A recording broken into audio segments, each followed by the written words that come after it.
Good afternoon. My name is Brent. I'd like to thank you all so much for joining us for the next webinar in the SplashLink H2OTECH quarterly webinar series. SplashLink is the first online marketplace to support an entire range of project financing and sourcing needs for the highly fragmented and increasingly stressed global water industry. Whether dealing with industrial process water, municipal infrastructure, or disaster response and recovery, SplashLink enables water solution buyers and sellers quick and easy one-stop shop access to capital collaboration, bidding opportunities, and market insights based on actual behavior of the industry.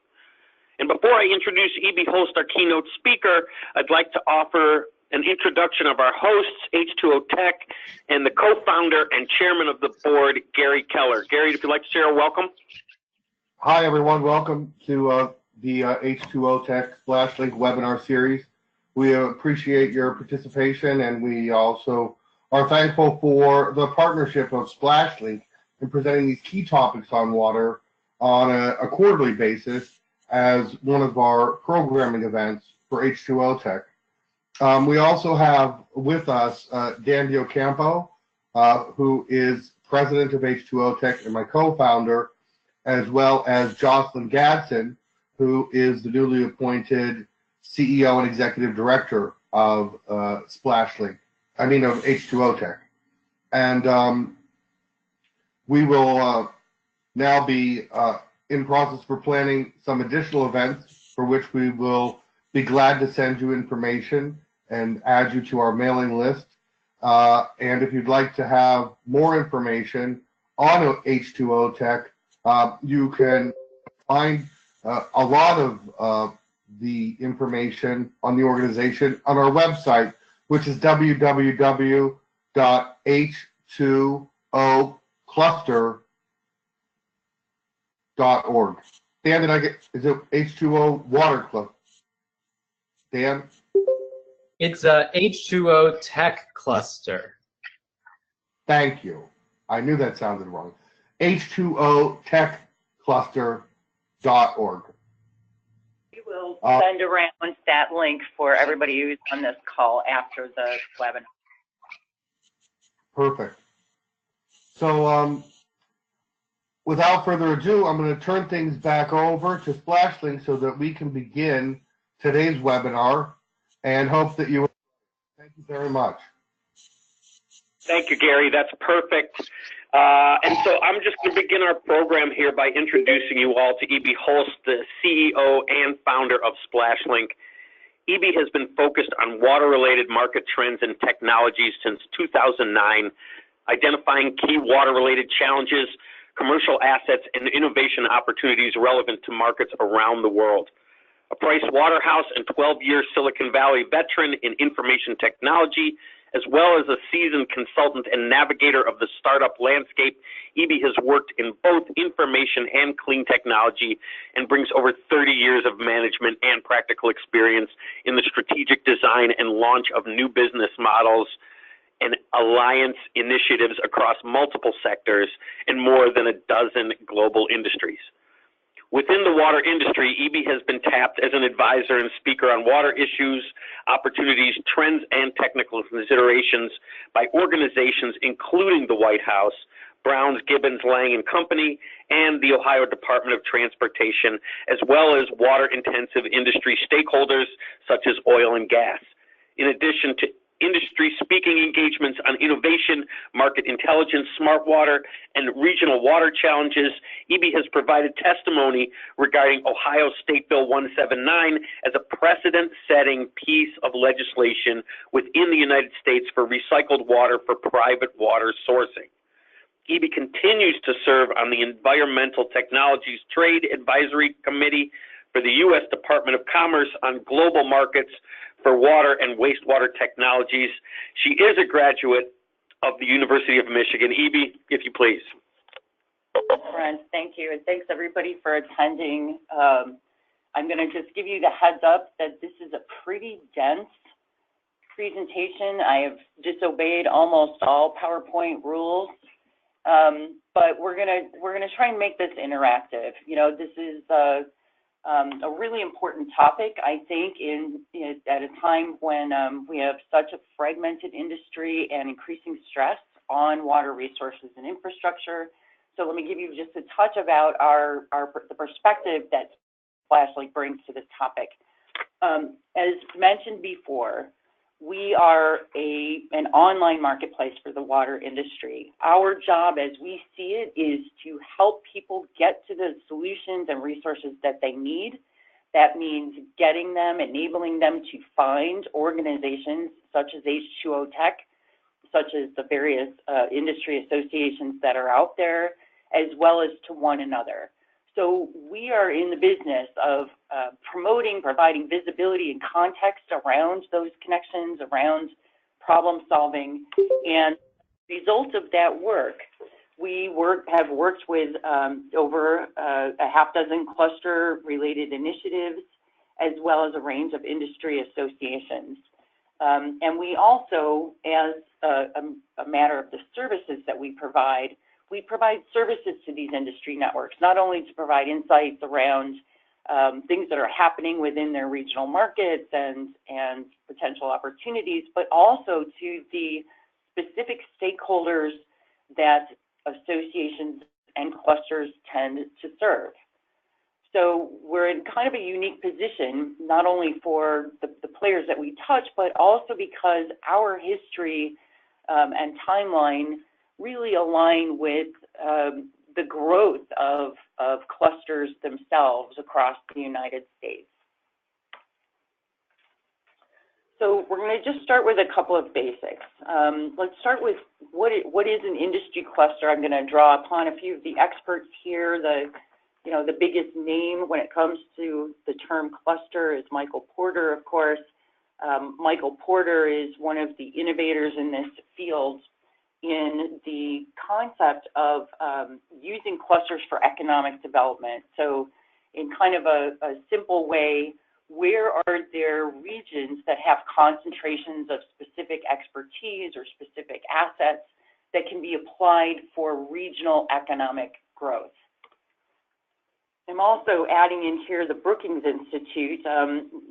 They're one of the takes that they have that has kind of a long-running view is that they're playing a significant role in tracking the impact of clusters, and of course, they are an organization that can also coordinate around funding opportunities for clusters.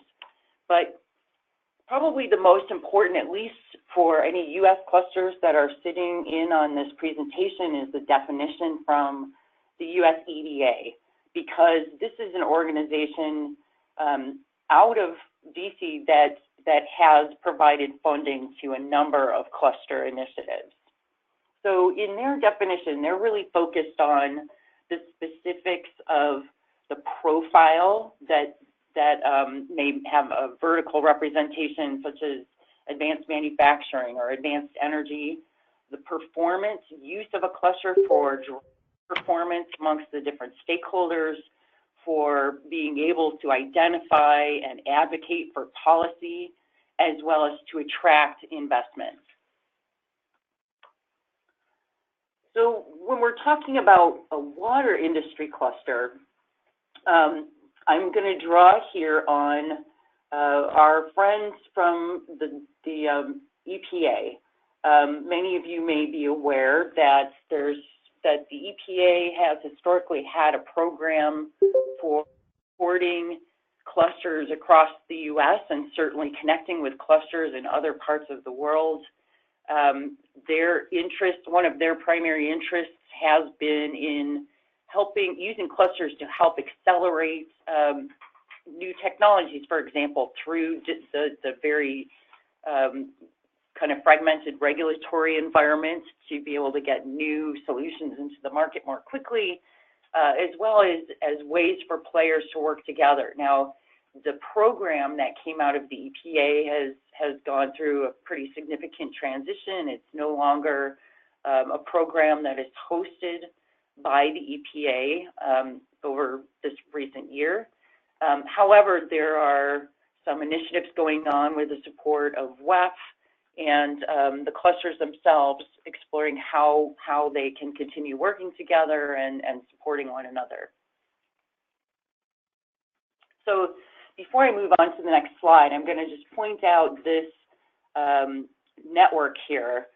And this is really a key thing we're going to be referencing throughout the rest of our time together, is that clusters with that regional focus tend to have a very wide range of stakeholder profiles.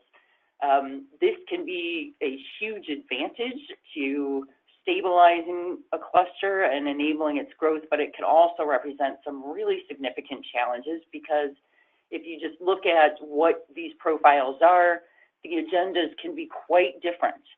So, you know, a small startup, new technology company will join a cluster for likely very different reasons than a large corporation will, or a university. And the engagement of state and local government is something that has a lot to do with, in general, whether or not that region is dealing with some long-running issues. So, for example, you know, are there chronic water challenges within a specific region such that you get that engagement from a government perspective? So I want to step back here for a minute and talk about industry associations, because, you know, while there are clusters that have been around for, you know, a decade, our industry, the water industry, has really had industry associations around, you know, for hundreds of years, you know, 100+ years. One of our partners, the Water and Wastewater Equipment Manufacturers Association, I think they're 108 years old. Associations are really the more familiar vehicle through which the water industry has tended to engage with one another.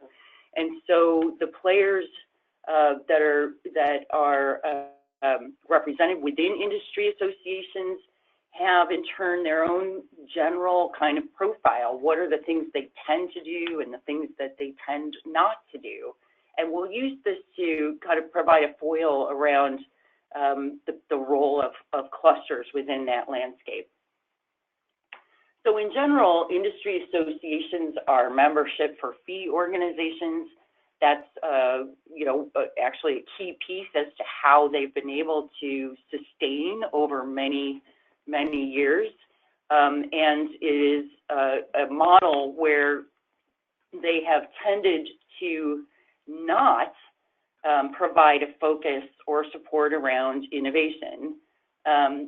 They also tend not to be focused on specific economic development agendas. So even when you're looking at really large associations such as AWWA, they have regional sections, but they don't tend to necessarily focus on, you know, what are the regional issues that need support and problem solving. Going right along with that, oftentimes they don't tend to have quite as broad of a stakeholder set of profiles, and they don't generally tend to take an ecosystem type of approach, which I think is also one of the contrasts that we've been seeing in the evolving model of clusters. What they do tend to focus on are specific topics or stakeholder profiles. So, for example, you know, there is a phytoremediation association in Canada. You know, phytoremediation is the use of plants essentially to remediate toxins. Very specific agenda, very specific set of expertise that engages around that association agenda. We have, you know, water quality association. So, you know, there's a range of players. It may be companies from, you know, chemical treatment companies all the way through UV, and they may have players, utilities, or even private sector players that are engaging specifically because they have some type of water quality issue they're dealing with. One of the things that is, you know, a gap around that model, however, is that any given buyer of solutions tends to not be dealing with just one, one piece. So if you are a utility, for example, dealing with water quality issues, you're also dealing with infrastructure. You're also dealing with, the purchase of equipment. You may be looking at a range of options from chemical treatment to phytoremediation. So this is one of the things that we're gonna step back to here in a minute. The other thing is that they tend to focus on policy and advocacy issues. Now, this is something where certainly there are clusters that are also, moving in the policy and advocacy circles, but generally speaking, it has to do with the associations have been playing a role around, key financing out of the federal government for specific types of projects. It may be around workforce issues, workforce development, very much involved in working with legislators and so forth, which is, when you have a membership base that is buying into this association for that type of work, it tends not to necessarily be a very interpersonal, interactive, frequent touch type of a relationship. It has to do with representing on behalf of a larger group that, if I am going to DC and representing the issues of water quality related stakeholders, then they are paying my association for me to speak with that volume of players that I represent. That was a really long sentence, I'm sorry. Okay, the other thing too is ongoing continuing education units. This is something that we tend to see as a really specific role that associations tend to play, and it's a really good fit, right? Because we have, for example, and I'm kind of using this as an example. I have no reason to believe this is true, but the Association of Phytoremediation, there may be very specific certifications that have to be explored and renewed and so forth in order to practice in that area. Certainly this is true when it comes to water quality and, specifically for drinking water or for other agendas. There are certifications involved. There are, there need to be a number of different avenues for people to stay on top of their certifications at an individual worker level. And a lot of companies will engage for that specific agenda. And moreover, it tends to be one of the ways that these associations generate revenue alongside exhibition and sponsorship. So virtually every association has some type of an annual event, may have, section or chapter-based events that are, a little bit more local. But these are some of the ways that they generate revenue and are able to sustain fiscally over longer periods of time. In addition, they may provide directories. This is another way for organizations to engage. So, Water Quality Association listings of companies that specialize in water quality. This is value to some of the companies that engage with these associations. Again, one of the drawbacks, though, tends to be that if I am a buyer and I'm looking for solutions providers, more than likely I am not looking for just a water quality solutions provider. So there tends to be some fragmentation around even this. And lastly, some of them will provide kind of a state-of-the-art reports. So we all are familiar with AWWA and their state of the industry reports, where they have provided some invaluable insights around the U.S. water infrastructure and some of the vulnerabilities around that. This is one of the key roles that they, again, have played, and some of them do this for revenue generation, and some of them, do it in essence to continue engagement with the stakeholders they serve and to further agendas around policy and advocacy issues that they represent. All right, so back to clusters. Water industry clusters, again, I'm going to just start with some general characteristics of what we tend to see with clusters. Clusters, and I'm also just want to clarify, I'm going to use the term clusters a little bit broadly. Within the cluster landscape, there are players that will not self-define specifically as a cluster. They'll define as a hub. They will define, they may or may not have accelerators or incubators around new technology specifically. I'm using the term fairly broadly to speak to a regional presence that engages with regional stakeholders, and they may engage beyond that, but that's how I'm using the definition. So virtually all of them established as a not-for-profit organization or non-governmental organization overseas. We tend to see them start as 501c3s. They may explore, this is U.S. specific, they may explore over time a membership type of model. So there's some variability in the NPO filing itself. But for the most part, they launch and oftentimes maintain their existence through the use of grants. I mentioned the EDA, Economic Development Administration at the federal level, has funded some of these efforts.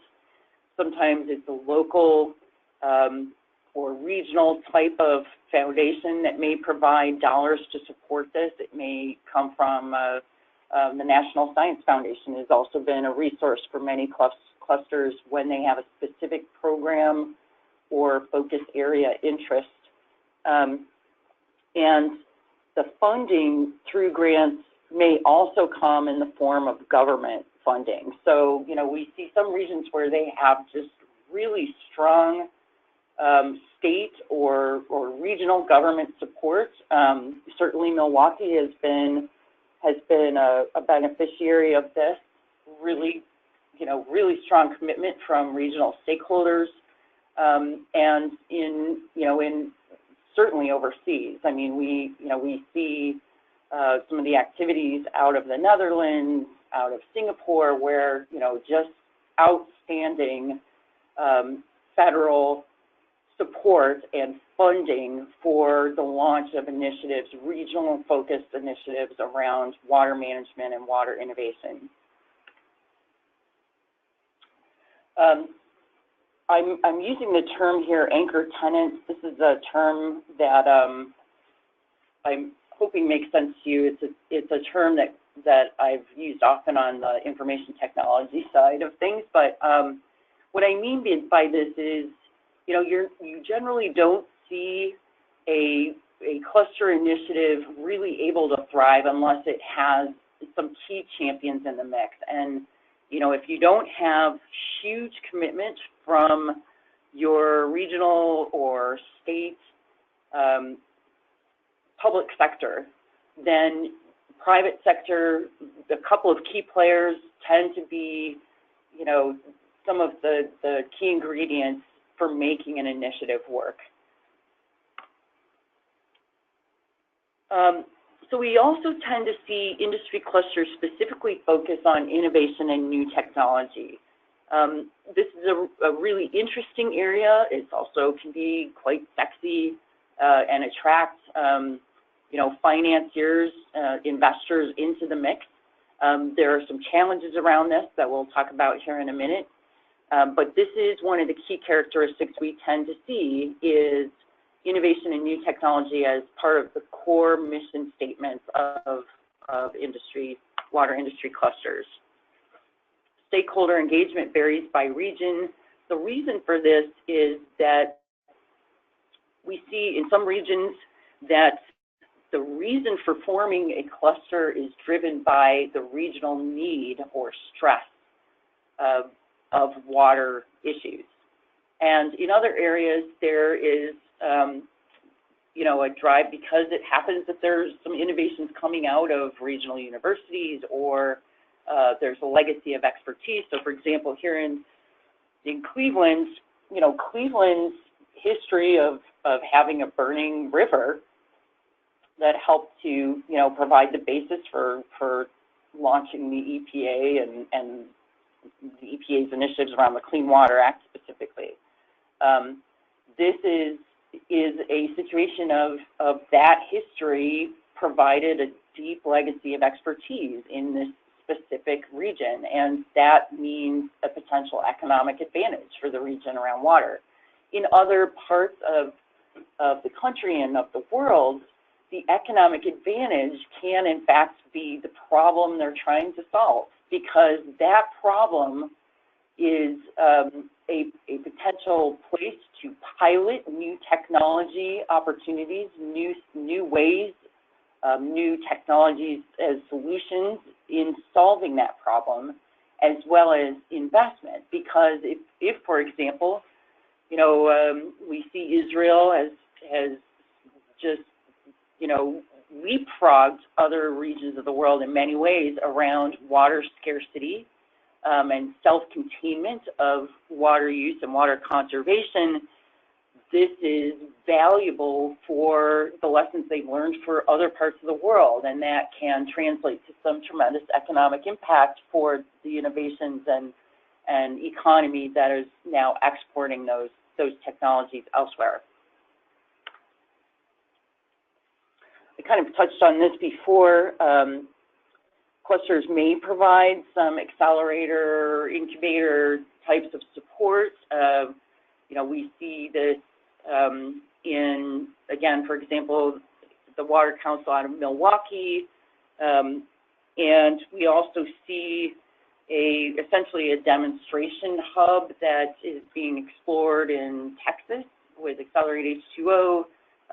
In their case, they have quite successfully engaged not just public sector but private sector oil and gas because of their very focused interests around water use, water access in their oil and gas activities, and a willingness as a result in a water scarce region to try new technologies that they may not have been interested in otherwise if they weren't located where they are. And so, you know, leveraging that as a potential economic driver is something that can be very powerful. It can be a demonstration space, engaging oil and gas companies directly with trying new technologies, testing them, and you know, in turn, enabling some insights for those technologies to be deployed elsewhere. This last one is, I think it's the last one, not quite.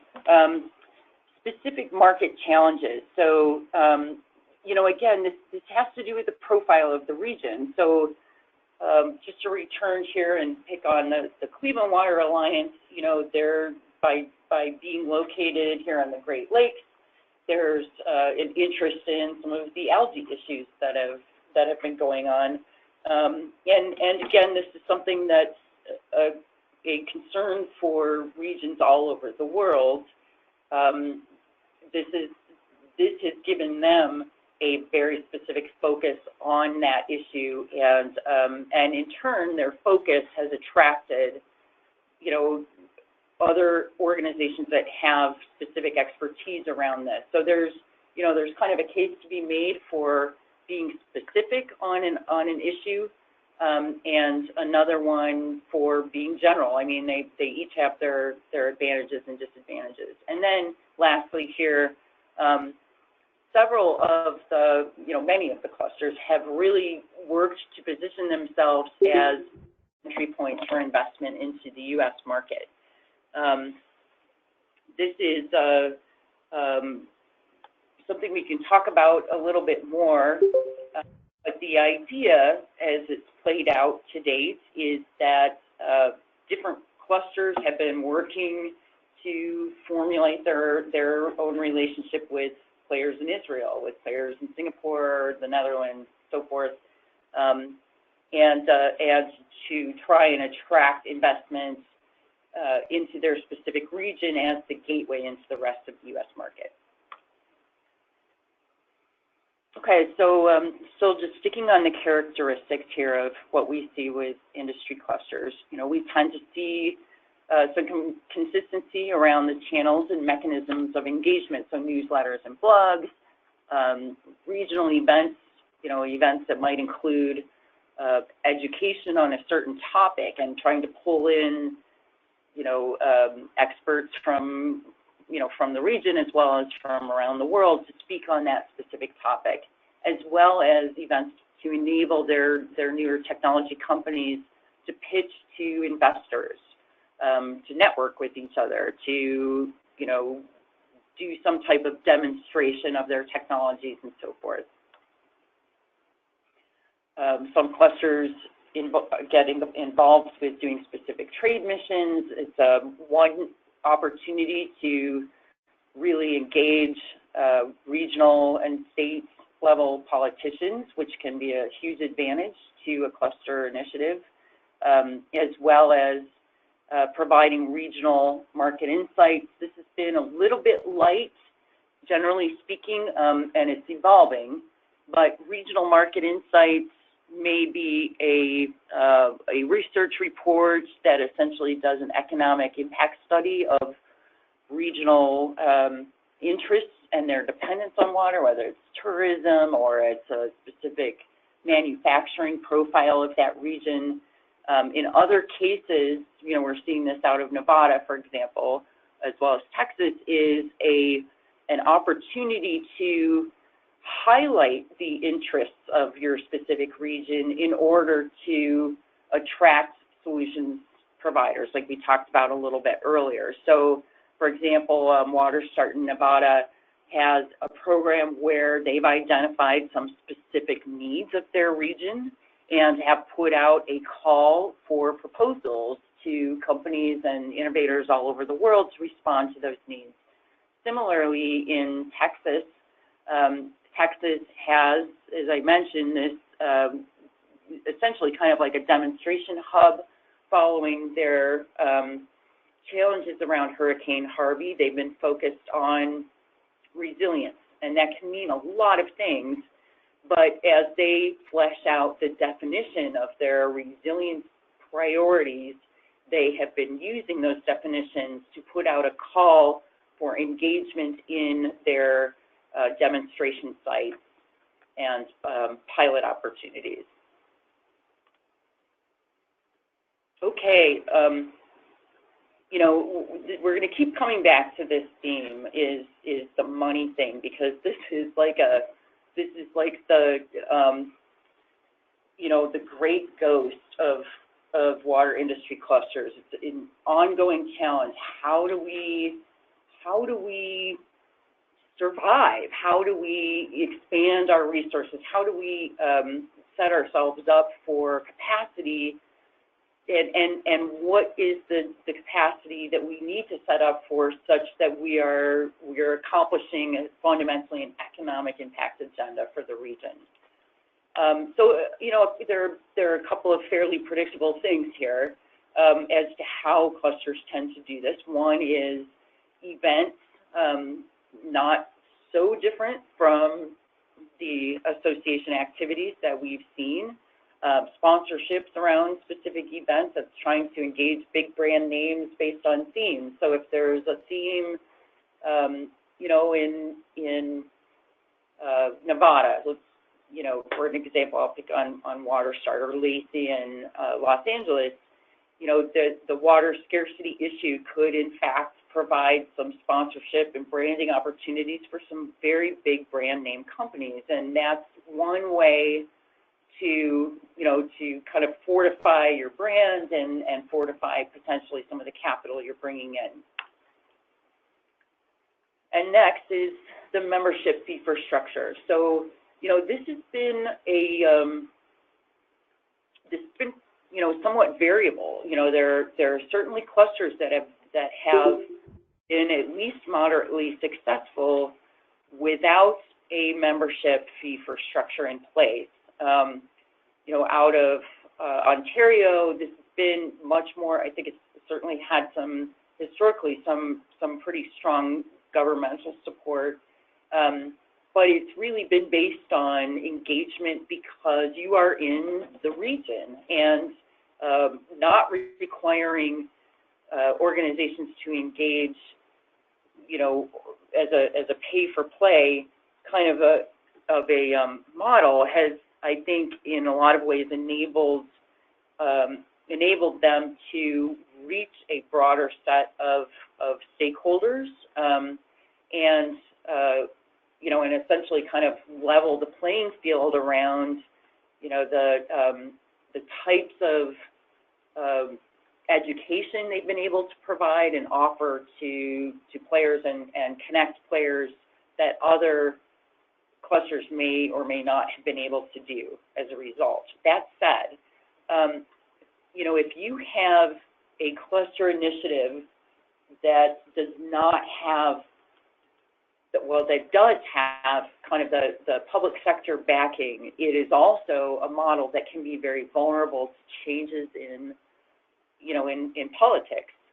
So, you know, if you are launching an initiative that, you know, has great support from the governor and allocation of dollars, you know, remember that the governor is more than likely going to have to move on sooner than later, and that can really change things around. And when it comes to water initiatives, this is really kind of a marathon. It's not a sprint kind of a deal. So so that's just something to bear in mind, and we'll talk about that a little bit. So salient challenges for clusters. I've already said money. I'm going to probably be saying that more than once here. You know, this is just to make this a little bit more, a little bit less abstract, I guess. You know, having a cluster where you are looking to serve and engage regional universities, you know, local politicians, public utilities, you know, private sector, water dependent industries, and solutions providers, and you know, innovators, new startup companies. You are really stretching yourself thin, no matter what size organization you have. That is a lot of different agendas, and as I mentioned before, those stakeholders really engage for different reasons. And so you end up oftentimes having, first of all, utilities are very slow to pay. I think we all know this. You know, innovators are, have no money. You know, startups are, they're very resource intensive to support. And private sector, you know, when you're looking at big company brand names that may have a global presence, maybe they're located in your backyard, but they need a reason to show up. So it's tough. You know, they may have deeper pockets, but you have to have a value proposition that's going to work for them. So trying to address the value propositions across a range of stakeholders certainly contributes to the fiscal sustainability issue, and it certainly also contributes to some of the challenges around maintaining engagement and identifying, you know, where to prioritize your attentions as you're evolving your cluster network.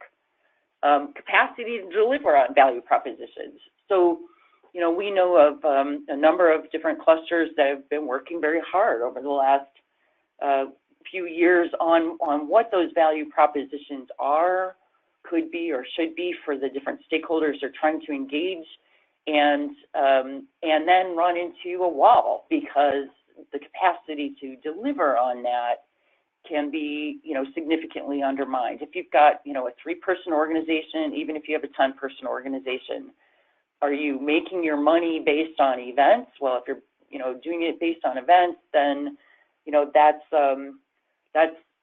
a lot of moving parts just to put an event together, just to, you know, get the outreach and communications for that, just to have your brand out there enough to be recognized that people think they should be at the event.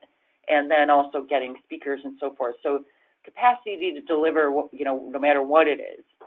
If it's events, if it's counseling for entrepreneurs, having the capacity is a really big challenge. Vulnerabilities to regional politics. I kind of mentioned this already, but this is, again, something that we see a number of clusters facing because, Toledo, for example, before they had the challenge that they had with the toxic algae contamination, it wouldn't have been an area ripe for engagement.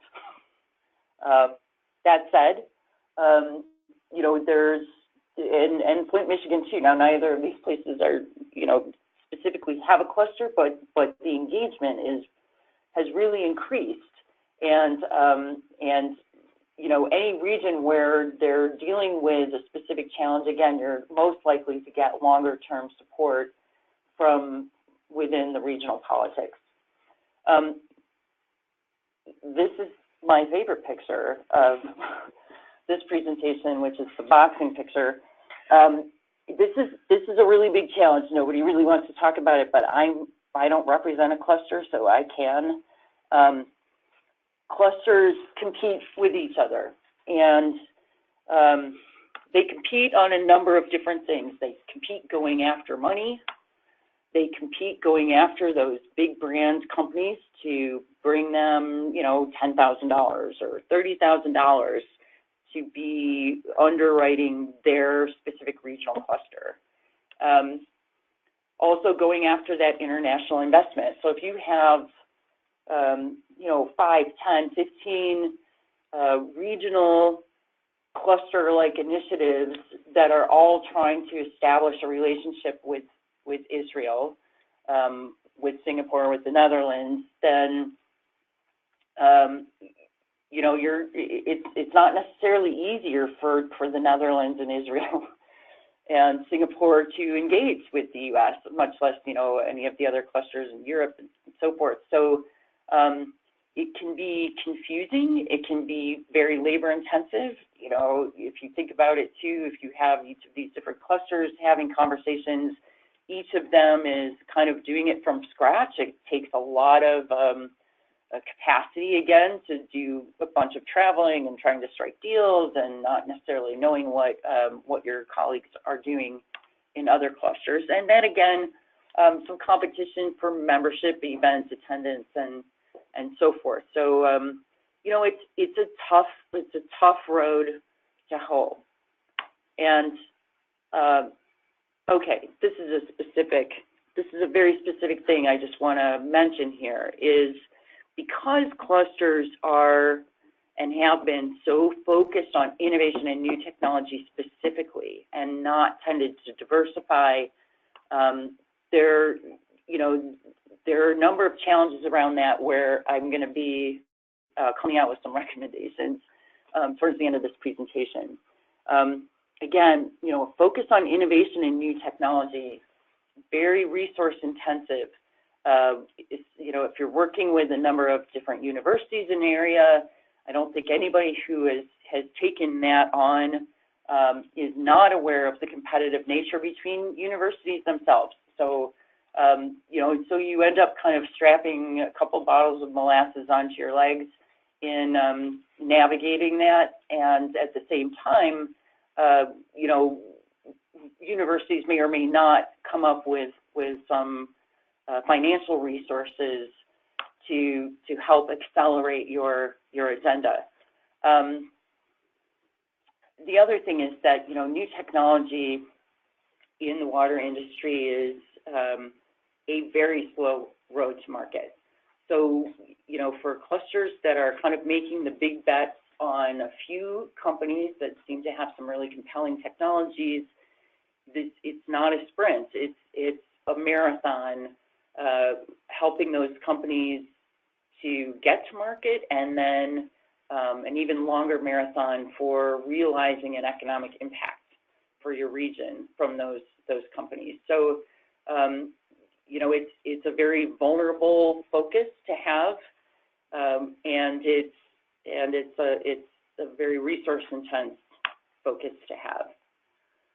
The other thing too is, this is again one of my own observations in working with cluster organizations, is that you may have some innovations that are coming of age in your region, but that doesn't necessarily mean that the buyers for those innovations are located in your region.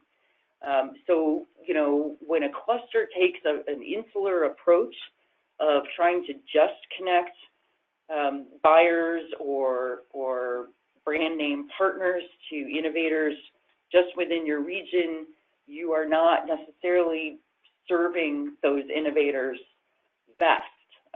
They need paths to accelerate into the marketplace, and if the market they serve is in Bulgaria, then you are a channel that needs to help them get to Bulgaria. Otherwise, you won't realize the economic impact that is your mission. Same thing goes for the market buyers that may be involved in your cluster. So, your local utilities, your local industry, water-dependent players, more than likely,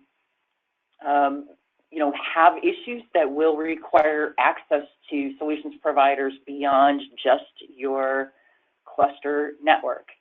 And so to keep their engagement, to get their dollars invested in what your cluster is doing, you are missing an opportunity unless you're looking at your role as a gateway to other markets and other solutions providers. Again, also looking at regional needs. So, if I am heading up a cluster in a specific region, so, H2OTECH there in the south, southeast, there are some very specific challenges that, that pull the interest of more than one set of stakeholders. So, rising sea level, saltwater intrusion, flooding issues, those types of things with your regional representation there. Focusing on those regional issues will give you the best longevity of engaging political interests.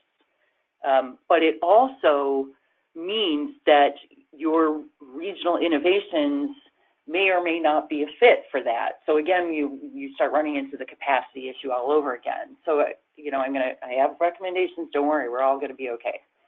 And then regional stakeholder interests specifically, such as your funders or your, if you have Veolia in your backyard and they're part of your cluster, they obviously have very deep pockets, but they're, the bigger they are, the more money they have, the much broader their interests are going to be, well past your regional representation. Okay, so why are water clusters important? They're important because we have political boundaries around water and how water is managed. And water doesn't follow political boundaries. It follows geology, it follows weather patterns, and so forth. And those tend to be shared within a region. And there's overlap. Obviously, how water is managed and the stress on the industry covers a lot of ground here. I'm not going to stick on this just because everybody here knows these issues, infrastructure, contamination. But the impacts really are also regional. Water is regional. So, community water systems, upstream and what's downstream from one another. Who else is using that source water? What are the economic interests and impacts of things not going well when it comes to water? Also evolving regulations and shifting a capital landscape. Again, I'm not talking about clusters specifically, I'm talking about the water industry itself. Regulations, certainly we have national ones, but the regulation evolution tends to be at the regional level. And we also have different types of dollars available to different regions. So there's a really strong case for anchoring solutions and solutions response at the regional level, and also taking this kind of monolithic number of $1 trillion industry by 2020 and starting to really understand where, why, and how those dollars need to be allocated. The players that are looking to invest in the water industry are investing in market demand. You know, where's the market demand and what does the market demand look like? And then at what solutions will come into play to have an impact.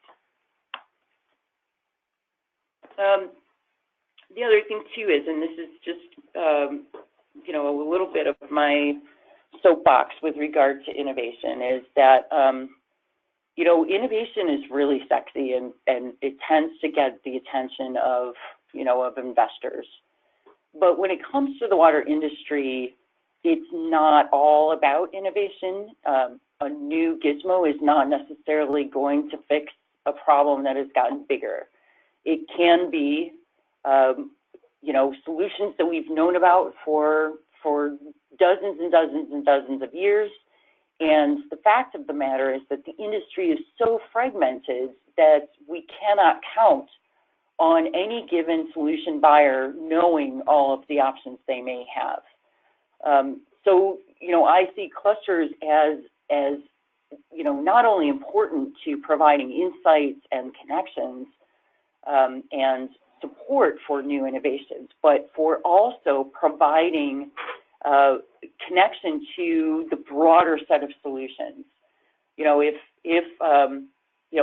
Israel has been doing, you know, very conservation-oriented irrigation techniques for 20 years, that doesn't mean that the people in California more recently dealing with water shortages even know how to do that. I mean, and this sounds very intuitive to us talking about it now, but the fact of the matter is it gets much more granular. When you're really looking at your own region and the challenges that need to be addressed, you know, a new innovation is not necessarily going to be the fastest road to deploying that solution. We just talked about that. New innovations take a while, and so to be successful as a cluster serving your regional needs, you yourselves need a broader network to bring to bear on that.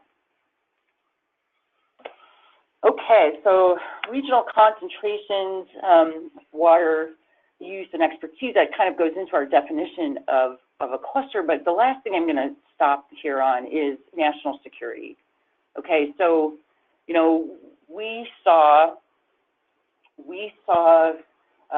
Hurricane Harvey, and Hurricane Harvey absolutely devastated the, you know, infrastructure, the access to clean water. There were instant contaminations, you know, there were things that broke, there were chemical reactions, and you know, there does exist some level of relationship and network infrastructure within associations to help with some of that.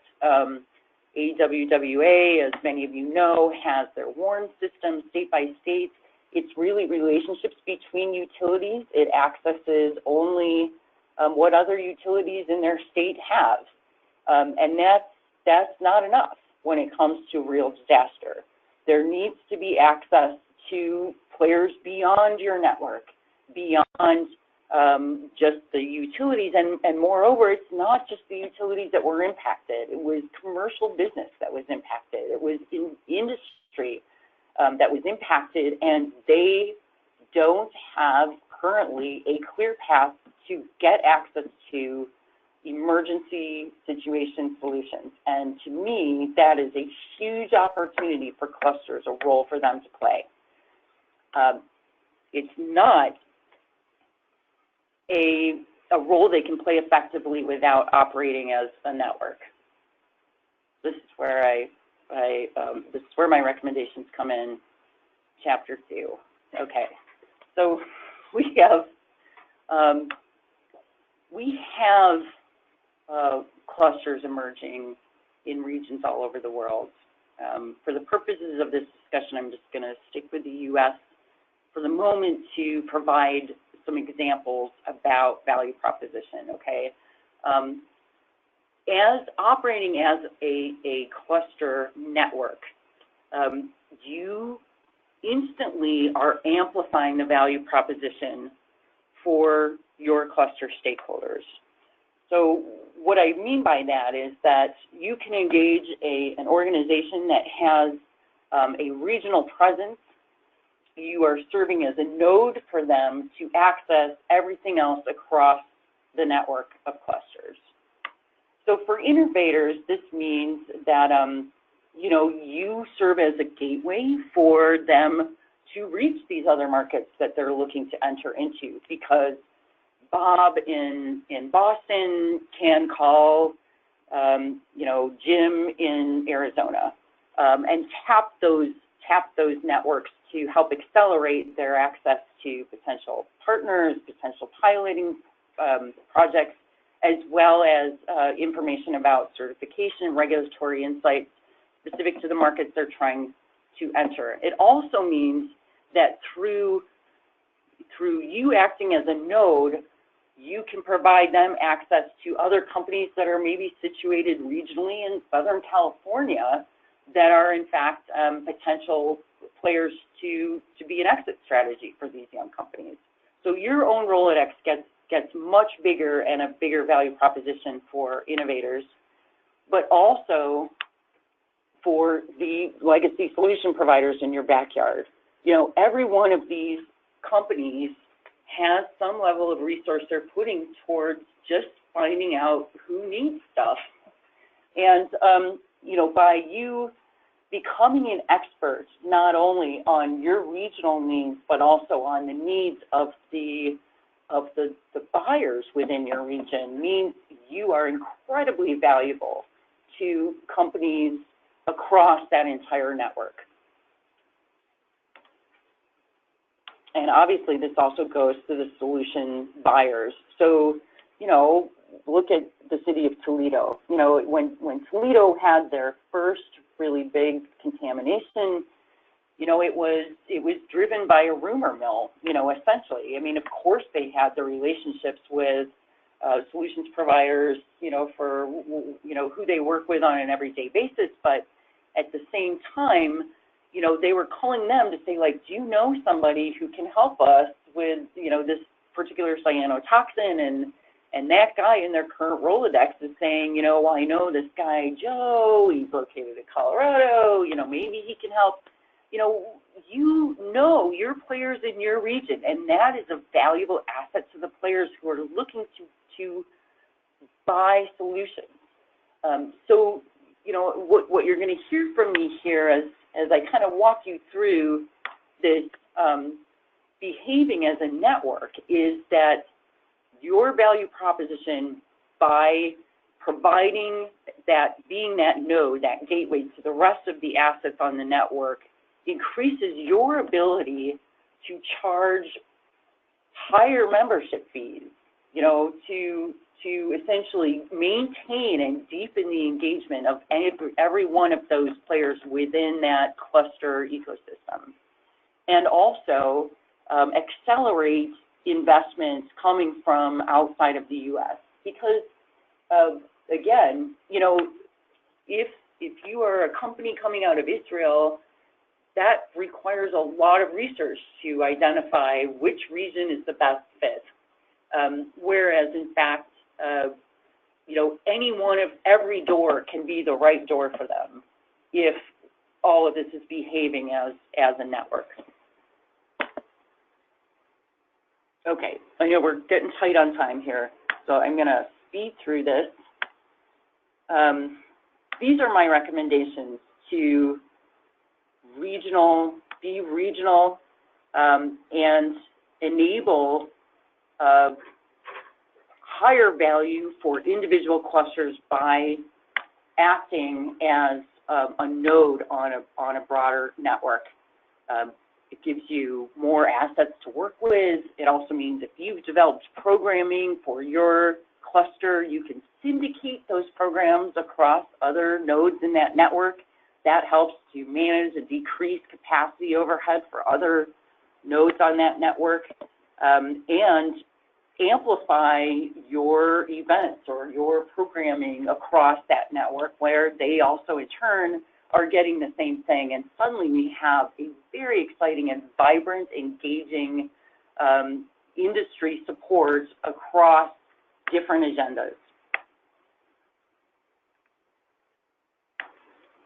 And you can bring in more money. I'm going fast now, but obviously if you're getting in front of funders, and those funders are looking, what, do they want to fund individual organizations? What we've been seeing for the last 5-10 years is funders want to fund something with impact, and they like to see alliances in that mix. Okay, so the basic infrastructure is already in place. We talked about this a little bit, the legacy of EA cluster programming.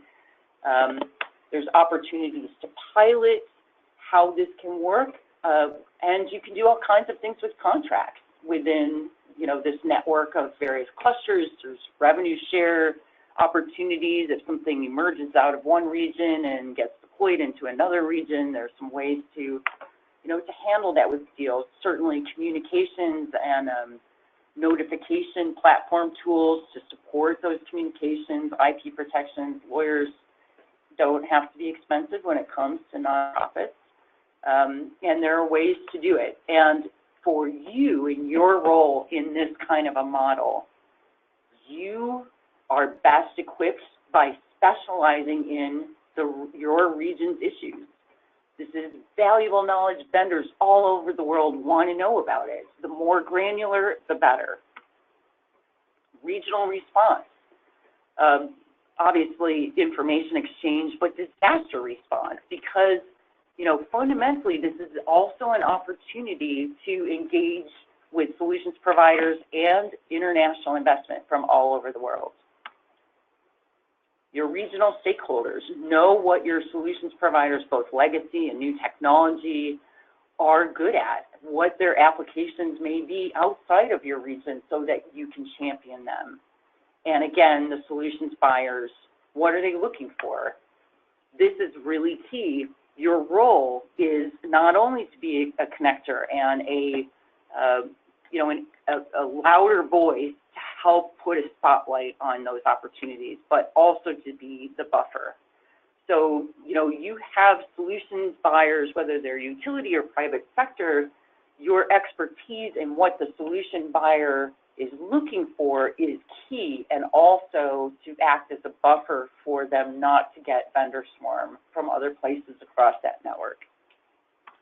Lastly, tools to do business, and then networking. And this sounds, pretty boring. Nothing really new about this, but it's actually really important, because relationships really are what make the difference. And you leverage your proximity, and becoming expert on not only the regional issues, the response, and the agendas of your regional stakeholders means that you can enable networking where the players within your region can champion and connect one another. And that is where it gets powerful. Okay, this is it. This is your SplashLink webinar series, and we just spent some time talking about clusters and industry networks, and we are so grateful to be doing this with H2OTECH.